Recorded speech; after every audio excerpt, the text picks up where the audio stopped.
Hello everyone, I'm Vince Manuele. Welcome back to the Vince Manuele Show. We have a special episode today. Kind of, not really. We don't have a guest.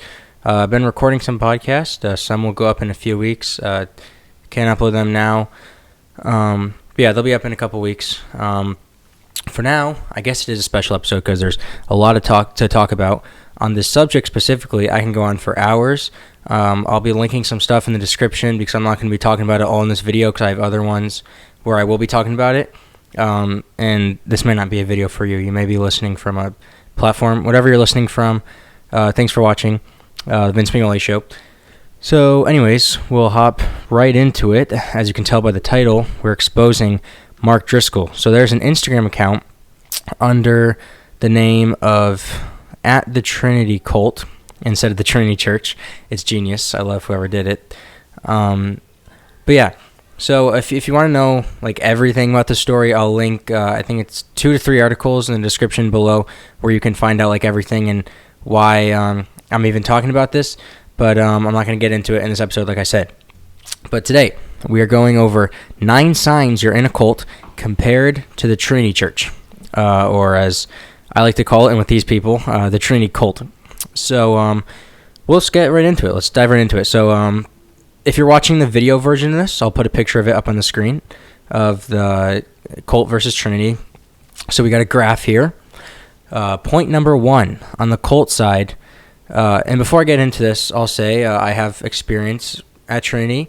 So I guess I do have some credibility to say whether these are true or not. So if there's ones that I don't think is like actually true, I'll say.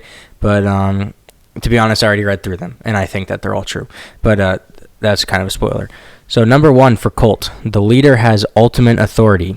Then it compares it to Trinity. Mark has complete control of Trinity, no elders, board, etc. Yes, that is true.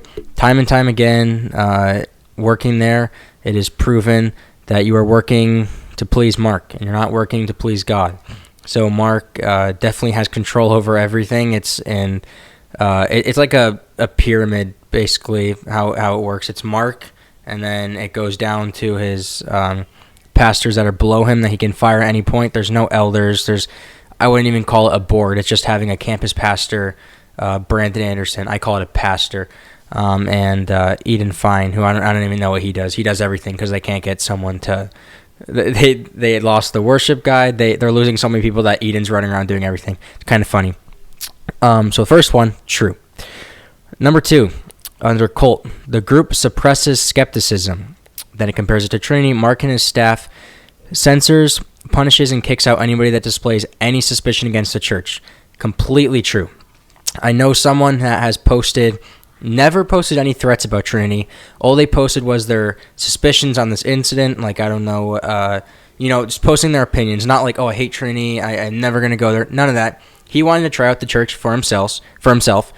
They've been monitoring him because they saw that he posted against the church. They censored him, blocked him and everything. So he went in for a men's group. He just wanted to see how it was like. He was recognized by security, and they kicked him out. Wasn't even allowed in. So yes, Mark does censor. And I've seen it. I've been in staff meetings where they've said, either Brandon or Eden saying, or even Mark himself saying, we had some negative comments this week. We just delete them, block them. And, I used to think negative comments, it's people, saying all this bad stuff about the church, but it's not. It's them just literally having a different opinion. Like if you comment, oh, Mark, I don't know if I believe that, it's deleted. They censor it. So point number 2, true. Number 3, the group delegitimizes, I think that's how you say it, group former members. Compared to Trinity, any former staff / members of Trinity are discredited and excommunicated. Completely true. We were kicked out, or technically we chose to leave because we wouldn't have stayed, but we also were kicked out. And once again, the full story is in the description below. That is completely true. And working there, any staff member that quit was completely discredited, cut off, everything. You were told a complete lie about why they were kicked out. Every time a staff member left, we were basically brainwashed to hating them. And a lot of people that were kicked out, I ended up hating because what we were told about them. Until you actually experience it and you realize, and then they start telling lies about you, and then it's, wait a minute, it's not, they didn't actually do anything. So point number 3, completely true. Number 4, the group is paranoid about the outside world compared to Trinity. Mark is always talking about how cruel and terrible the outside world is, but how Trinity is heaven on earth. Perfect. Yes, Mark. That's completely true. Mark always talked about how terrible the outside world is, which again it is. But he would always make it seem like Mark is this perfect leader, and Trinity Church is perfect and everything. And why did Trinity seem perfect? It even seemed perfect for me, because cults seem perfect until you realize, wait, I'm probably in a cult. And then you realize something's up. So same with Trinity.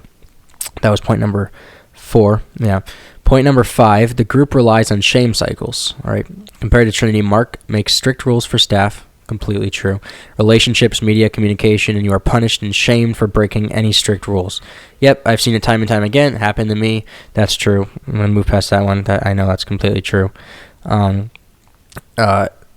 Next one, point number 6, the leader is above all the rules. Compared to Trinity, Mark follows none of the rules he gives to his staff. Completely true. He said, I remember a staff meeting he had with us. He gave us a paper, and one of the rules on it was we always give grace. We give forgiveness first. We got kicked out with no grace. Mark didn't even talk to us himself. I wouldn't say we had a relationship with him, but we were, I don't know, our families were, technically we weren't even close, because Mark's not relational at all. He doesn't know how to have a conversation with anyone. He has his minions do it, Brandon, and everyone, so I won't even get into that. Mark doesn't follow any of the rules he gives. Next, the group uses thought reform methods. Mark and the staff brainwashes others away from the truth or believing former staff members. That is completely true. I went into that earlier. He brainwashes everyone away from the truth. He'll tell his staff something completely different, and they believe him. And he'll even change his story sometimes, and they'll believe him. When we got kicked out, they told the true story to staff at first. I mean, obviously they fabricated it to make it seem like we were the bad ones, but they told what happened, and now all of a sudden they're telling a completely different story, and staff is just like, oh, yeah, I guess that we believe it. So, true. What are we on now? I think 8. The group is elitist. Mark likes to think his church is the thing saving everyone, is the solution to everything, but no, it's Jesus. Yes, on Mark's website, you see all about Mark Driscoll in size 30 font, bolded, and then really tiny below you see, it's all about Jesus. Are you sure about that, Mark? No, it's all about Mark, for the record. So yeah, Mark thinks it's his church doing everything. Our church did this, our church did that. No, Mark, God did it. It was not you, okay? It was not your cult. It was God, using you guys, which was good in a sense that he got people baptized there, but stop thinking that it was you, Mark, because it wasn't. You're not Jesus. If anything, you're the opposite. Okay. The last one, point number 9. There is no financial transparency. Only Mark knows about the finances at the church and doesn't allow anyone to have access to financial information. 130% true. Mark said that when he came to this new church, he is not in charge of the finances. They have someone else do it. Completely false. When working there, if you asked anyone on staff, hey, how much does that person get paid? They would tell you, only Mark knows who gets paid. No one on the staff knows how much other people get paid. Only Mark deals and handles financial information. Anyone you asked on staff that would answer the same thing, because everyone knew there, only Mark knows finances. And Mark has, being there, and I won't get into that in this episode, but there's a specific instance that even happened with my family involving money, where Mark did not use the financial funds from the church in the right way or appropriately. If he said he was going to do something with the congregation's money for something good or to charity, whatever he says he's going to do with the money, most of the times he didn't do it. So, I'll say this. You can get into it with link in the description. He spent $15,000 on watching my family. Private investigators. Everything. So that's the church's money. If you go to Trinity Church and you're watching this, your tithe money went to watching my family go grocery shopping to Ross, watching my dad do a U-turn, and us going to Dream City Church. So congratulations, Mark. You found out we're Bible-believing Christians. Nice job. So yeah, the caption they put on this is, still think Trinity isn't a cult? It is a cult, and that's all you need to know. There's a lot of other stuff on here. You guys need to go check out the Trinity Cult on Instagram, because they're posting everything, legit here. They have this article is all you need to know about Mark's cult. They posted our story, how the Scott's family was monitored, all the other stuff. They even have a timeline of all the uncuddling, unjust things Mark Driscoll has done. So I definitely want to get into that in a different video. But yeah, I mean, for now, thanks for watching this podcast. In other episodes, we will have guests. We'll talk about a lot of different things. But for this episode, I just wanted to expose Mark, and this is one of many episodes where I'll do that because this guy is a joke and he's a cult leader, and I'm not scared to say it because I'm not scared of him. And I hope he sees this, and I know some of his staff will see this. And most of the staff agrees with me, and they'll just stay silent until something happens to them. And once they leave, which many already have, and then they're going to speak out too, most of them, because Mark is abusive and he's a bully, and it's the sad truth.